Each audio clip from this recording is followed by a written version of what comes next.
Today on Blue 58, Josh Jackson has reached the end of the road. What did the Packers get in return for their former second-round pick? We will talk about that in addition to catching up on what happened in the Packers' first preseason game.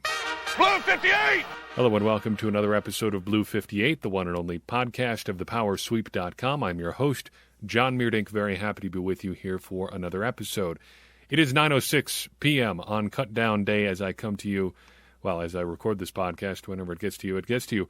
But we have learned this afternoon that Josh Jackson is no longer a member of the Green Bay Packers. Among other things, the Packers had their first roster cut down today, going from 90 to 85, and then briefly back up to 86 again, and there's reportedly another cut in the works here. We'll get to all that in a second. The headline story for cutdown day, though, is that 2018 second-round pick Josh Jackson has been traded, shipped off to the New York Giants for 2018 third-round pick Isaac Yiadom. What happened here? Well, the Josh Jackson side of this is pretty easy to understand. He's been a poor fit in Green Bay since he was drafted.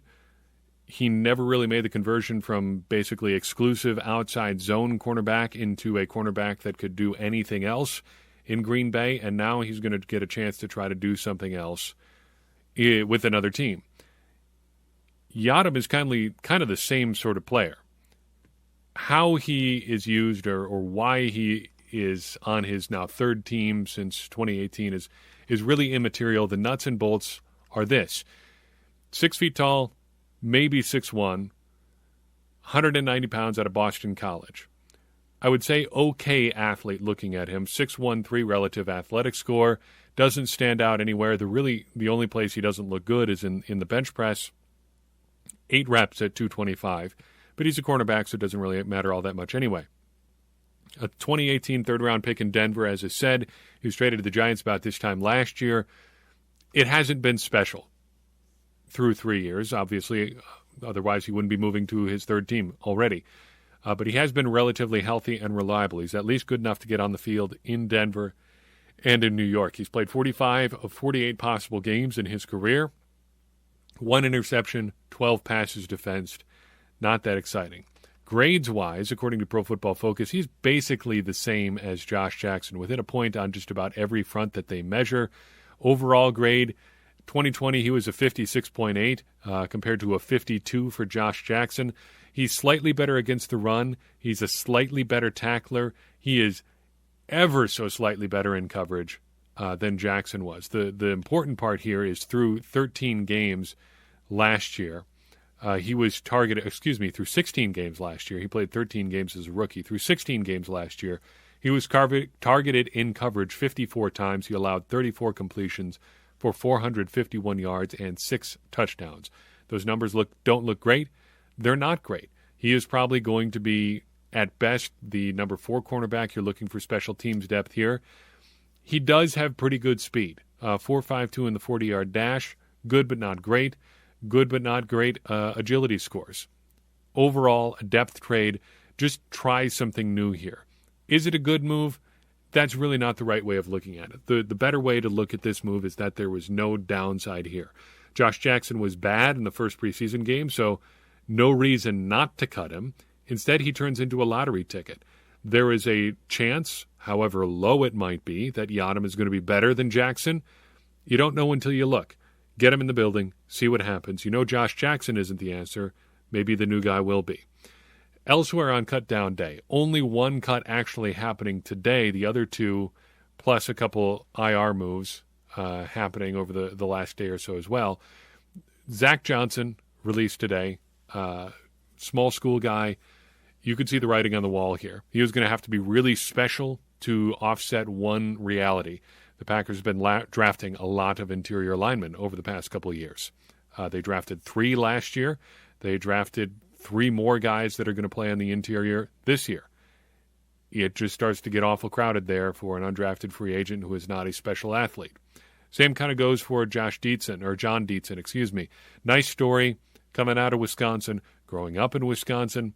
Again, pretty crowded room for a guy who's not just a special athlete. It was going to take a big effort for him to make the roster. The numbers are just working against him no matter how good a camp he may have had to this point.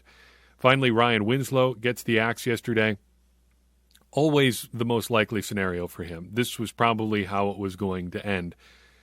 He was going to have to seriously outperform J.K. Scott to get to the roster. The incumbent just tends to have an advantage there, and they've seen enough.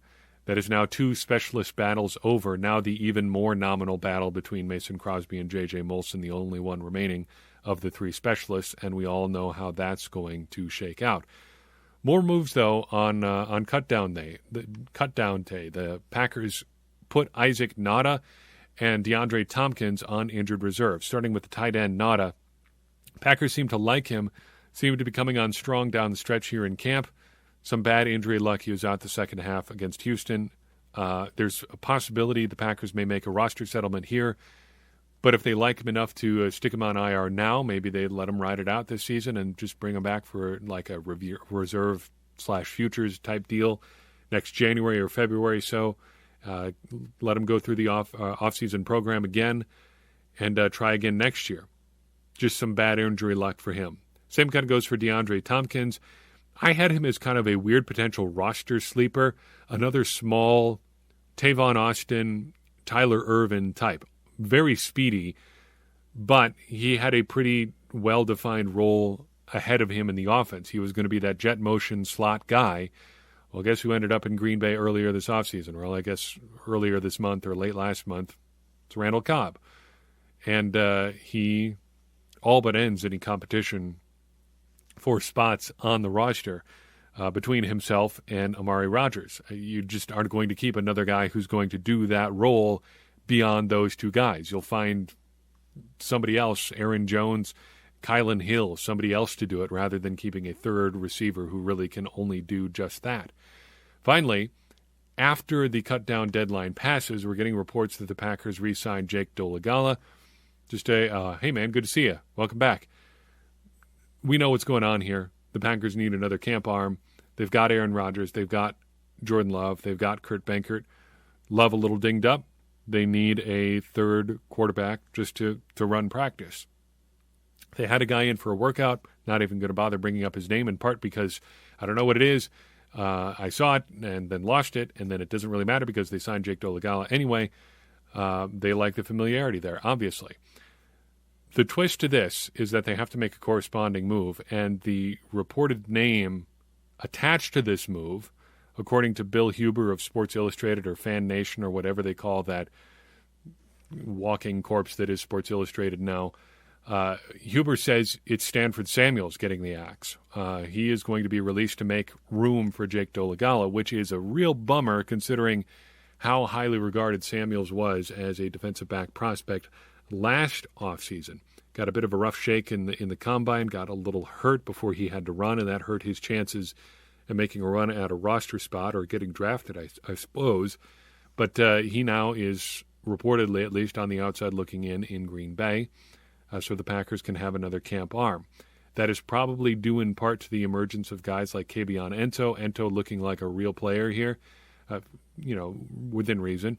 Certainly more of a player than Samuels. Not quite as athletically limited as Samuels is, although you wonder a little bit about that with the testing numbers being skewed by some injury stuff around the combine last spring. But just, again, losing out on a numbers game, and that's what happens a lot of the time here in training camp. You start looking at the numbers, you make those early cuts where you have numbers, and right now the Packers have a lot of numbers in their favor in the defensive backfield. They've got a lot of corners that are about the same level, and apparently they're a level above Stanford Samuels, and I think we'll probably see some similar stuff to that at safety here in the relatively near future, probably about next week at this time. Now that cutdown day is out of the way, let's circle back to preseason game number 1. Overall, one real good thing happened in this game. The Packers came out of it relatively healthy. The only injuries that we have, well, Nauta and Tompkins, and they are now on injured reserve. Ultimately, as far as the health of the overall roster, though, no harm, no foul there. We weren't going to be, making or breaking the season based on what happened with those two anyway. So from that respect, really a completely healthy roster with those two exceptions. Other than that, I thought this game was pretty uninformative. The offensive line was not strong enough to really get a good read on what anybody was really doing in the backfield. Made it hard to take a look at Jordan Love beyond some really just blindingly obvious stuff. it made it a real hard time or a real tough task to get a look at what the running backs were doing, though we did see some good stuff, at least from Kylan Hill a little bit. Let's start with who looked good in this game. I've got a pretty decent list of names because, while not maybe the most informative game ever, we did see a couple strong individual performances, starting with Oren Burks. The problem with Oren Burks has always been between the ears. He would admit that. The Packers coaches have said that. Less thinking, more doing has been the mantra for Oren Burks for a couple of years now because the athletic testing numbers are there.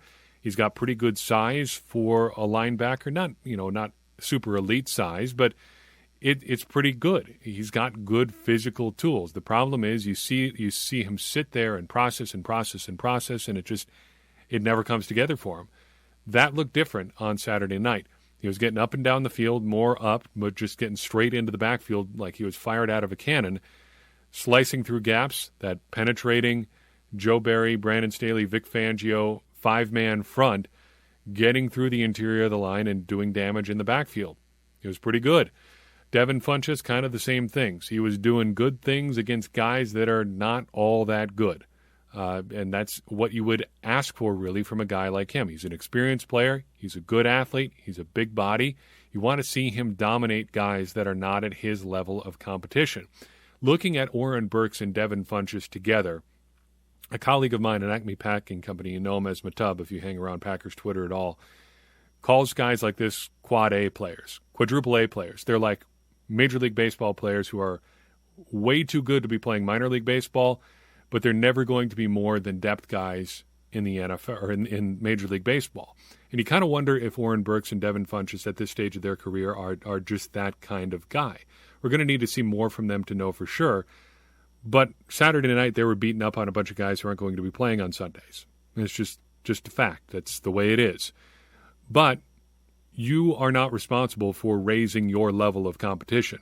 You are responsible for dominating the competition that is in front of you. So don't think that this is a shot at Burks or Funchess. That's just the question posed of them right now. Okay, you played really well against guys that are not all that elite. What can you do against other NFL caliber players? The competition is only going to get tougher. How well are they going to play? They played really well on Saturday night.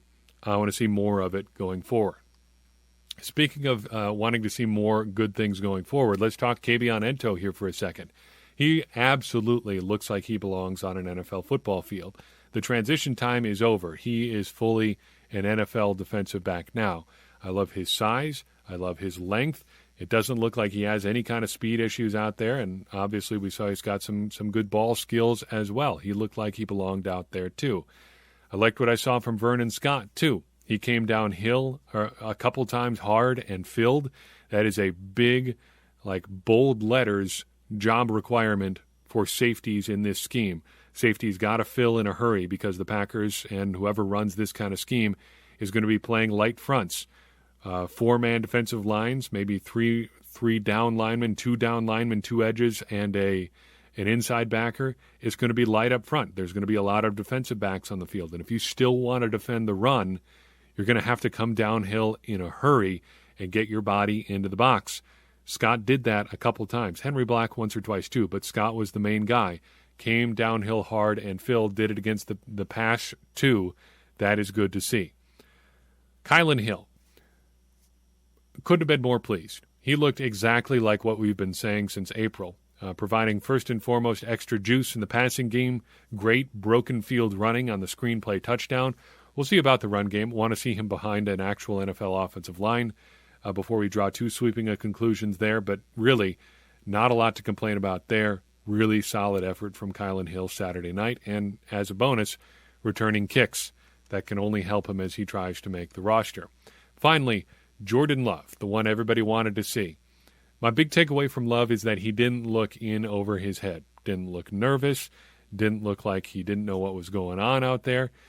He looked like he had been playing in this offense for a while now, which is kind of the case. It's been basically 2 years now that he's been sitting in this offense, which I think is about all that you ask from somebody in his first go-round playing in an NFL game at something approximating NFL speed. The questions about Love are still there. watching his feet Saturday night, didn't look good. He throws, they talk about arm talent and throwing from different platforms and things like that. That is all well and good. He can do that. Sometimes he ends up having to throw from bad platforms because he doesn't get his feet set when he throws. He tends to take very large steps when he throws the football, which is not conducive to accuracy. The more levers that you involve in your throwing process, the bigger steps you take, the more movement you have in your arm, the more variables you have, the more inconsistent your delivery is. And I think we saw some of that on Saturday night. That is a problem. He needs to get those mechanics a little bit more sound. Matt LaFleur said over the weekend as well that he needs to stop aiming the football too and just let it rip. And I think that is 100% accurate. He needs to just stand in there and let it fly sometimes. You can see the wheels turning as he gets ready to throw. The arm talent is there. He's just got to let it take over sometimes. That guy is open, let it go. He tries to put it exactly on a spot. Your arm can make that throw. This is me talking directly to him. His arm can make that throw. He doesn't need his body to tell him or to tell exactly his body what to do. Just do it. Let those instincts take over. Show off that arm talent and just let the arm do the work. Who didn't look so good? 3 names. One kind of a small one. One guy who's already out of town. One guy who I had high hopes for. Just a small thing for Malik Taylor, first and foremost. He had a couple double catches. Looked a little less confident for a guy making catches who needs to show that he's more than just a gunner. We know that he can do the special team stuff. We know he can cover punts. We know he can return kickoffs if he's gotta. The question with Malik Taylor is, can he be more than that? Saturday, it didn't really look like he could be, though he did ultimately make a couple of those catches too. Josh Jackson struggled. He's already gone. We don't have to say anything about him. Yosh Nijman, biggest disappointment of the night for me. I've been in Yosh's corner for a while now. I think he has immense physical gifts. I don't think that's ever been in question. But somehow at 314 pounds, he still looks like he's playing light. He gets pushed around. He doesn't look assertive. And I think we saw some of that on Saturday night. Oddly enough, Pro Football Focus had him graded out as one of their best players Saturday night. I think you can make a case for that. I think he could still be one of their top-graded players, while the concerns about him could still be exactly the same. And those concerns, even if he does play well or did play well in this game, could be enough to get him cut. Sure, he executes well. That's ultimately what that grade is about, executing well. Sure, he executes well against poor competition, but he still got shoved around a little bit. What happens if he has to do that against a top-level pass rusher or, an Akeem Hicks or something like that playing in Chicago on a cold November Sunday? What happens then? Is he still going to execute at that level? Again, you cannot adjust for your level of competition. You've got to go out and dominate at whatever level you're playing against. And he did end up graded positively, but those concerns are still there. You want him to be more assertive. You want him to really dominate the competition. Just a couple other assorted observations. Shamar Jean-Charles, getting to see him for the first time was fun. The 5th-round pick this spring. He is tiny, listed at 5'10 and 3/8. Look, I'm listed at 6'5". If he is listed at 5'10 and 3/8, I am 6'8". Okay, he's not as big as his listed height, but he looks smooth. He looks feisty. He looks like the little brother version of Jair Alexander. Maybe hasn't quite grown into all of his physical gifts yet, but he looks like he can play. Jack Heflin, the big defensive lineman, doesn't appear to be going away anytime soon. He had a nice play on a screenplay, was big, was active. That's what the Packers need from their depth linemen. Great thing to see. They can always use more depth up front. Finally, Patrick Taylor, good to see him returning kicks. That can only help his cause. Pretty excited. It was good to see the Packers out on the field, even if it wasn't that informative of a game. We get to see more Packers football on Saturday night, and it's Packers football from here on out, each and every week, except for a bye week until hopefully February. So I'm ready to be back in the saddle here. Before we dive into Blood, Sweat, and Chalk, I want to take a second and pause And give a couple shout-outs to our Patreon supporters. Got 3 guys I want to shout out today. Krister Roos, Danish Cheesehead, and Daniel Thiesing. I'm not quite sure how you pronounce your last name there, but I'm appreciative of your Patreon support nonetheless. Each of these guys has an opportunity to join us in our Discord server as well as get some bonus Patreon content. If you'd like to be in the same boat as them, head to patreon.com/thepowersweep and pick any support level that's going to get you access to that Discord server, basically a private chat for Packers fans from all over the world, as you might guess from that screen name there, Danish Cheesehead, one of 2 Danes that show up regularly in the chat, as well as a couple people from all over the world. It's a lot of fun, and it's fun to hear people chime in or see people chime in at different time zones and things like that from all over the world, all enjoying the Packers together. So if you like what we're doing here, if you want to connect with more Packers fans from around the world, head to patreon.com/thepowersweep. Support us there. Help us keep doing great stuff here, and we'll get you in on the action from there. Sound good? Good. Blood, Sweat, and Chalk, Chapter 17. Getting right down to the end here, where we've got about 5 chapters to go, so 2-3 more weeks. Overall impressions of this chapter, nothing super specific, but it's nice to have a chapter about defense. We've talked a lot of offense here, and I suppose it makes sense to have offense go first since defense is a reactive side of the game, but it is nice to start talking about that side of the field. The Tampa 2 has been just about talked to death. So I don't think we need to talk about the individual schemes and things like that. I think we all basically understand the gist here. 4-3 scheme, traditionally, 4 down linemen, 3 linebackers behind them, 4 defensive backs behind them. Your linebackers are going to be dropping back in zone. Your safeties, your 2 deep safeties, are going to go deep zones, taking half the field each. Your safeties, or your corners, maybe playing man, maybe doing zone, depending on what they want to do, some short zones in the flat. But that's basically it for the cover 2. And from there, again, it comes down to players. We'll talk about players in a second. But the first nugget that jumped out here was the game, the date where everything changed. Tim Layden cites January 23rd, 2000 as the date when everything changed. There was a lot that changed that day. Things that have changed since then, I suppose we should say. Yes, the cover 2 made things difficult for the greatest show on turf, nearly preventing them from realizing their Super Bowl destiny that year. But that day, the St. Louis Rams were playing the Tampa Bay Buccaneers in the Trans World Dome. Of course, the St. Louis Rams are now the Los Angeles Rams. Trans World Airlines was bought by American Airlines and basically sold for parts, converted to inventory almost immediately. And something else notable happened in that game. This was what was known as the Burt Emanuel game.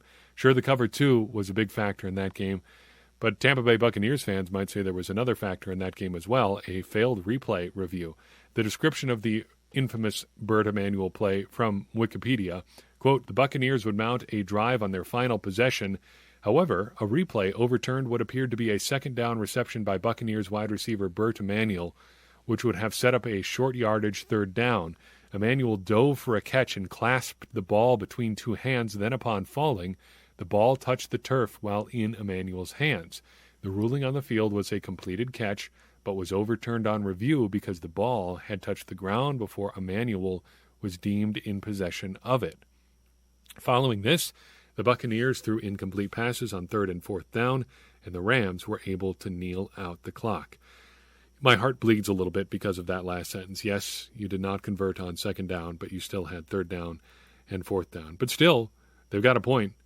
This now age-old debate on what exactly is a catch also started back on January 23rd, 2000, in addition to stuff about the cover 2.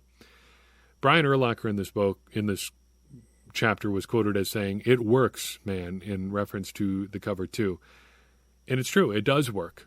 But what came up again and again in this chapter is that this defense sure works a lot better when you've got Hall of Fame players like, say, Brian Urlacher running it, or rewind to the Steel Curtain defense in the 70s and 80s, everybody involved with that. But the real popularity of the cover 2, the Tampa 2, started with Tampa. Well, who do you have there? Warren Sapp, Derek Brooks, John Lynch, Hall of Famers at every level. Throw Rondé Barber in there too. He'll probably end up in the Hall of Fame someday. That's 4 of your 11 defenders in the Hall of Fame. Makes it a heck of a lot easier to run a scheme when you've got that level of talent. But they fit the scheme to the talent, and it worked out really well. Really like this quote from Rich Gannon. There are not a lot of big plays out there against this defense. You have to be patient and take 4, 5, 6-yard plays and work your way up the field. That's something coordinators and quarterbacks don't always enjoy doing. It's true. It's also really hard to do, and that's kind of the point of the Tampa 2 here as well. You're not just trying to eliminate the big plays. You're making it so the defense or the offense has to go a long, long way, a little bit at a time, to get down the field. And it's hard to consistently produce 5, 6 yards at a clip. Think about an 80-yard drive. Well, if you're getting 6 yards of play, it's still going to take you 14 plays to get into the end zone. That's a long time to go without messing up enough that it puts you really behind the sticks, forces you to punt, forces you to kick a field goal, or you make an even worse mistake and end up turning the ball over. Against a Hall of Fame caliber defense like the Tampa 2, just for instance, that is a pretty difficult thing to do. Also occurred to me during this chapter, or got me wondering, how much of this was all put in play by Tony Dungy switching to defense in the NFL. He played quarterback in Minnesota, was not drafted or asked to play quarterback in the NFL. He switched to defensive back for the Steelers, won a Super Bowl with them as a player, went away for a little bit, came back as a coach, learned a lot, implemented all he learned, and became a Super Bowl winning head coach as well. How much of that ends up working out much differently if, say, some team drafts Tony Dungy in the 70s and says, yep, we think you can play quarterback in the NFL. We want you to give that a shot. And say he has, a 5 to 8 year middling career as a quarterback, or, maybe he goes on to a long career. Maybe he's really successful. Does he come back and coach? Maybe not. Maybe he goes on to have that, like I said, middling career as a quarterback. Does he end up as an offensive coordinator? Where? What is he doing? It's an interesting question to ask, and we're never really going to have the answer to it, but you have to wonder how these things could work out slightly differently. Speaking of things working out slightly differently, who was on the field with that Buccaneer staff in 2001? Not for that fateful game in 2000, not after the Tampa 2 really got rolling in the late 90s, but who's there with the Buccaneers staff in the year 2001 learning under Monty Kiffin? Pretty close to the start of the Tampa 2. That would be Green Bay Packers defensive coordinator Joe Barry, learning at the foot of one of the Tampa 2 masters, Monty Kiffin, and soaking up all he can. Maybe we'll see a little bit of that kind of stuff on the field for the Packers this year. So I've got for you on this episode. I do appreciate you listening in. If you enjoyed this episode, I'd appreciate it even more if you shared it with somebody else. It's going to continue to get more people involved in this conversation around the Packers, and ultimately is going to help all of us, me included, become smarter Packers fans. And as I always say, smarter Packers fans are better Packers fans, and better Packers fans are what we all want to be. I'm your host, John Meerdink. We will see you next time on Blue 58.